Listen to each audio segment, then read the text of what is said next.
સુરતના બેસ્તાનમાં સતીશ મરાઠીની હત્યાના આરોપીઓ મહારાષ્ટ્ર ભાગે તે પહેલા જ પોલીસે દિલ ધડક ઓપરેશન પાર પાડી ગણતરીના કલાકોમાં જ દબોચી લીધા. સુરતના બેસ્તાન વિસ્તારમાં બનેલી સતીશ મરાઠાની જાહેર હત્યાના સનસનાટીભર્યા કેસમાં સુરત પોલીસ અને તાપી પોલીસના સંયુક્ત ઓપરેશનમાં મોટી સફળતા સાંપડી છે.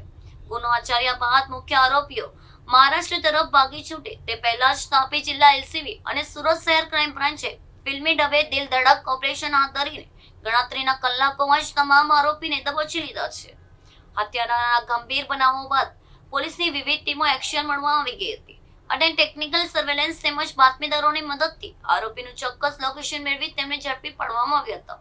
હાલ પોલીસે તમામ આરોપીની ધરપકડ કરીને સુરત લાવીને હત્યા પાછળનું મુખ્ય કારણ જાણવા માટે ઊંડાણપૂર્વક પૂછપરછ હાથ ધરી છે. પોલીસની પ્રાથમિક તપાસમાં જૂની અંગત અદાવત અથવા નાણાકીય લેવડ-દેવડના કારણે આ નિર્મય હત્યા કરવામાં આવી હોવાની આશંકા સેવાઈ રહી છે. ઘટનામાં વપરાયેલા તીક્ષ્ણ હથિયારો અને વાહન કબજે કરવા માટે પોલીસે આરોપીની રિમાન્ડ મેળવવાની તજવીજ હાથ ધરી છે. દિવસ દાડે થયેલા હત્યાકાંડના આરોપીઓ ઝડપાઈ જતા સ્થાનિક પોલીસે રાહતનો શ્વાસ લીધો છે.